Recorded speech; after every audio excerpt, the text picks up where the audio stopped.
Olá, cá estamos nós na segunda aula. Hoje vamos essencialmente focar a nossa atenção em mais um conceito teórico, este com muitas aplicações em termos de exercícios de contagem, que é o conceito de fatorial. Bem, em termos de cálculos, como é que se calcula um fatorial? Basicamente, o símbolo é este, n fatorial, e calcula-se multiplicando todos os números a partir do n, andando para trás, até ao 2, 1, 0. Por exemplo, vamos começar com exemplos simples. 1 fatorial é simplesmente igual a 1. O 2 fatorial é 2 vezes 1, que é 2. O 3 fatorial, vamos só chegar para aí ao 6 fatorial. São os mais comuns, pelo menos em termos de cálculos. 3 fatorial é 6. 4 fatorial é 4 vezes 3 vezes 2 vezes 1. Se repararem, eu posso utilizar o 3 fatorial para calcular o 4 fatorial. Como?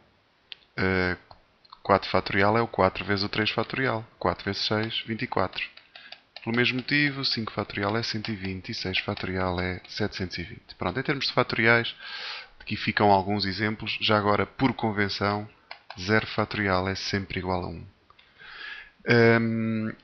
Existem vários exercícios de simplificação em que, por exemplo, se pretende dividir 8 fatorial por 7 fatorial, como é que eu posso decompor este 8 fatorial? Este 8 fatorial é 8 vezes 7 vezes 6 vezes 5 vezes 4 vezes 3 vezes 2 vezes 1.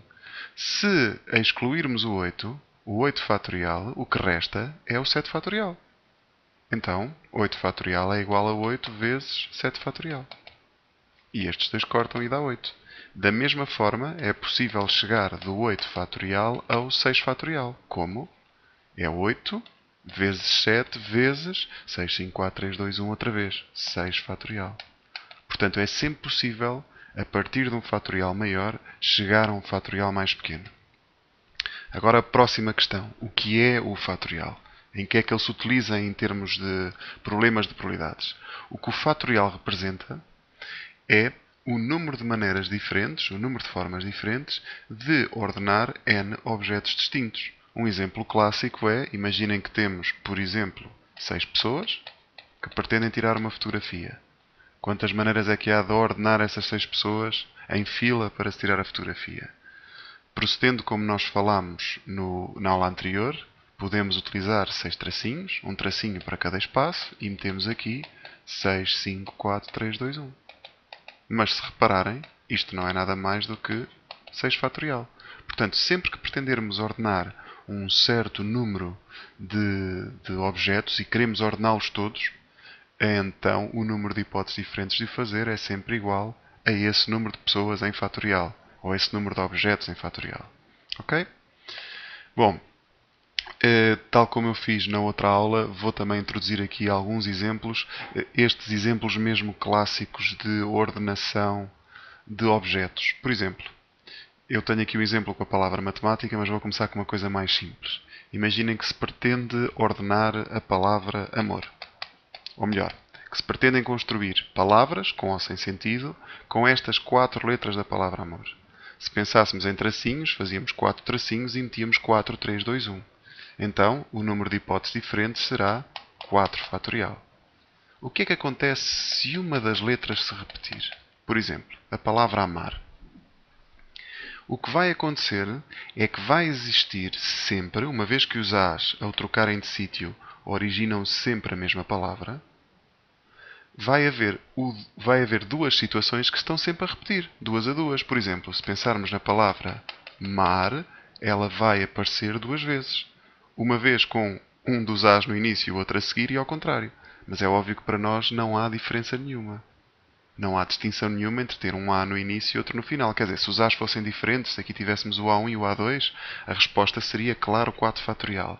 Mas existindo 2 As iguais, e uma vez que eles trocando de sítio formam a mesma palavra, eu tenho que dividir o 4 fatorial por metade. Porquê? Porque estes As podem permutar, como eu referi. E se em vez de 2 letras repetidas, fossem 3 letras repetidas? Por exemplo, Amara. Todas as situações seriam 5 fatorial se as letras fossem todas distintas. No entanto, os 3 As, ao trocarem de lugar, vão originar exatamente a mesma palavra. Se aqui tivermos o A1, o A2 e o A3, se imaginássemos que os As fossem diferentes, quantas maneiras diferentes é que tínhamos de trocar os As de sítio? Não seriam apenas 3, não é? Porque eu posso ter A1, A2, A3, ou o A1, A3, A2, e depois a começar com A2 também tenho mais duas hipóteses, e a começar com A3 também tenho outras duas. Portanto, notem que as maneiras que eu tenho de trocar de lugar o A1, o A2 e o A3 são 3 fatorial. Então há sempre 3 fatorial casos diferentes que se podem repetir. Ou seja, eu tenho que dividir este 5 fatorial por 3 fatorial pelo mesmo motivo de há pouco. E agora vamos observar este exemplo um pouco mais complexo com a palavra matemática. O que é que acontece neste caso? Temos ao todo 10 letras, portanto há 10 fatorial hipóteses diferentes se as letras fossem de facto todas diferentes, coisas que elas não são. E agora vamos ver as letras que se repetem. O M aparece 2 vezes, então temos que dividir por 2 fatorial. O A aparece 3 vezes, então temos que dividir por 3 fatorial. E o T também aparece 2 vezes. Então temos de dividir por 2 fatorial. E agora, qualquer exercício que envolva sequências de letras com algumas repetidas, resolvem-se sempre desta forma. Portanto, colocamos cá em cima o número total de letras em fatorial e cá em baixo observamos as letras que estão repetidas e dividimos pelo fatorial dessas letras. Portanto, este é um exemplo típico de uma aplicação de fatorial. Vamos a mais um. Vamos só ver mais 2, 3 exemplos e ficamos com a aula de hoje praticamente apresentada, praticamente resolvida. Um outro exemplo que parece não ter qualquer tipo de relação com aquele que eu falei há pouco, com aquele que eu mencionei há pouco das letras das palavras, da palavra matemática, é o exemplo das gralhas. Imaginem que eu pretendo, partindo de A, deslocar-me até B, partindo deste ponto A, deslocar-me até B, pelo caminho mais curto. Isto é, eu tenho que andar sempre para a direita e sempre para cima, de modo a chegar a B. Portanto, notem que, em termos de passos, eu faço 4 direitas e 3 cimas. O que é que isto quer dizer? Quer dizer que qualquer sequência de direitas e de cimas que eu considere, eu vou chamar às direitas D e às cimas C. Qualquer sequência de 4 direitas e 3 cimas, eu vou conseguir chegar de A para B. Eu vou inventar aqui uma, por exemplo, direita, cima, cima, direita. Vamos ver se eu consigo chegar com estes 4 Ds e 3 Cs de A até B. Então, 2 direitas, estou aqui, uma cima, outra direita, 2 cimas e outra direita. E qualquer sequência que vocês imaginem, de letras por esta ordem, vai de certeza levar de A até B. O que é que isto quer dizer? Que eu ao todo tenho 7 letras, ou seja, os tais 7 fatorial, das quais 3 Cs se repetem, portanto tenho que dividir por 3 fatorial, e 4 Ds se repetem. Portanto, aqui temos um exemplo de um exercício que parece não ter qualquer tipo de relação com o exercício que nós estudámos há pouco, mas que, no entanto, acaba por ter o mesmo tipo de resolução. Ok, vamos a mais um exemplo. Agora um pouco diferente deste. Vamos imaginar que temos... Deixa cá ver se eu consigo tapar isto para não se ver a solução. Bem, mas vou deixar ficar. Pronto, vou estragar. É o spoiler.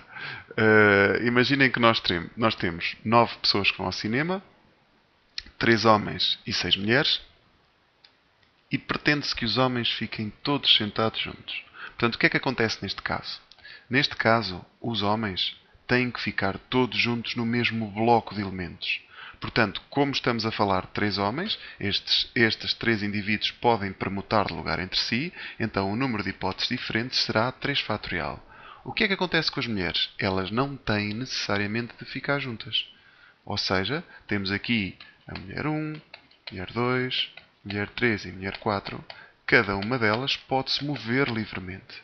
Ou seja, o que é que eu tenho que fazer agora? Eu tenho um bloco com 3 homens e 6 blocos separados de mulheres que se podem movimentar entre si naquela fila de 9 lugares que temos disponíveis. Ao todo, acabamos por ter 7 blocos, embora um seja claramente maior do que os restantes, acabamos por ter 7 blocos que podem trocar de lugar. O que é que isto quer dizer? O número de hipóteses diferentes serão 3 fatorial, por causa dos homens poderem trocar de lugar entre si. E eu tenho que multiplicar por 7 fatorial, porque agora estes blocos podem trocar de lugar. Imaginem, pronto, isto é um à parte. Imaginem que a pergunta seria: queremos que as mulheres e os homens fiquem juntos. Então teríamos os 3 homens e teríamos as 6 mulheres. Mas como elas têm que ficar juntas, isto formam apenas 2 blocos. Dentro dos homens, eles podem permutar de lugar entre si, então teremos 3 fatorial. Dentro das mulheres, 6 fatorial. E estes 2 blocos podem trocar de lugar. Ou seja, 2 fatorial também. Então, ou simplesmente 2. Podem estar os homens primeiro e as mulheres depois, ou as mulheres primeiro e os homens depois. Isto acho que torna-se bastante óbvio. Então a resposta para esta situação seria 3 fatorial, desculpem, vezes 6 fatorial e vezes 2 fatorial. Que é o exemplo que eu ia mencionar a seguir. O exemplo que eu tenho a seguir fala de representantes de países onde há 5 portugueses, 3 espanhóis e 2 franceses e pretende-se que os representantes de cada país fiquem juntos entre si. Portanto, a resposta neste caso seria: tínhamos 5 fatorial para os portugueses, 3 fatorial para os espanhóis, é quase igual, só tem mais um bloco, 2 fatorial para os franceses e depois, como estes blocos podem trocar de lugar entre si, temos que multiplicar por 3 fatorial. Portanto, estes são alguns exemplos típicos de aplicação do fatorial. Só um último à parte, que é a grande questão das mesas redondas e das mesas retangulares. Imaginem que nós temos 5 pessoas que pretendemos sentar numa mesa com 5 lugares. Mesa retangular com 5 lugares. Aqui, claramente, o número de hipóteses diferentes é 5 fatorial. Não é preciso andarmos a fazer grandes contas. O que é que acontece nas mesas circulares? Nas mesas circulares, se nós tivermos aqui os indivíduos sentados nos 5 lugares, se porventura fizéssemos a rotação de cada um desses indivíduos para o lugar seguinte, numa mesa circular a ordenação é a mesma. Então, como é que se resolve, como é que se contabiliza o número de maneiras diferentes de sentar 5 pessoas numa mesa circular? O que se faz nestas situações é fixa-se uma pessoa, um indivíduo qualquer, num dos lugares. Portanto, está uma pessoa fixa. O que é que acontece? Sobram-me 4 pessoas que se vão sentar aleatoriamente por 4 lugares. Então acaba por ser 4 fatorial. Eu acabo por ter menos uma pessoa disponível do que tinha nas mesas retangulares, porque para evitar esta situação das rotações, fixa-se uma pessoa num sítio. Uma qualquer. A resposta no final acaba por ser a mesma. Tá? Pronto. E com isto concluímos a aula do fatorial. Portanto, o meu conselho era treinarem alguns exercícios de simplificação de expressões com fatorial. Certamente os vossos manuais têm.